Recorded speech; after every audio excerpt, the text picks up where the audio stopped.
Claro, hablando de esa construcción, voy a saltar directamente. Algo que quería preguntarte es lo del mercado inmobiliario. Ahora Ujú. mismo, no digo duplicado porque quizás es exagerado, pero ha subido mucho ese mercado inmobiliario. Entonces, existe esa alternativa que vosotros trabajáis, que he visto algún proyecto vuestro, Mm, donde el cliente directamente construye su vivienda. ujú. Entonces, es un poco... ¿En qué caso valdría la pena construir o cuando a ese posible cliente es mejor, oye, quizás es mejor que te compres una vivienda de las reformas que la construyas? Es decir, ese balance, ¿qué me podrías contar un poco de qué recomendarías o cómo lo enfocarías? Mm.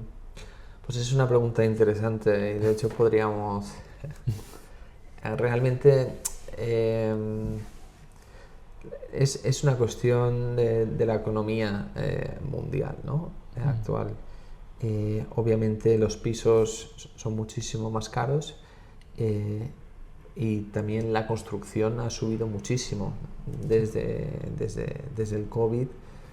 Realmente los materiales, bueno, se han estabilizado, pero con la inflación nunca volverán a Claro. lo que eran antes. Entonces es más interesante ser autopromotor que comprarte una vivienda de una promotora. Pues depende un poquito de las exigencias que tengas. Obviamente a un autopromotor asume muchísimo más riesgos Claro. y esos riesgos se trasladan en menos costes a la hora de construirlo. Claro. Pero si alguno de los riesgos se va de las manos, obviamente puede ser que se vaya de presupuesto, ¿no? Autopromover es interesante, eh, pero hay que tener las cosas muy claras desde el principio. Mm, Tú como Project Manager, ¿vale? Mm, ¿Cómo gestionas? Es decir, llega un cliente y quiere hacer su propia casa de sus sueños. De hecho, tengo un ejemplo de que hemos estado mirando casas un poco y un piso de 3 habitaciones muy estándar en una zona un poquito residencial de Alicante me cuesta lo mismo que a 15 kilómetros, quizá un pequeño chaletito.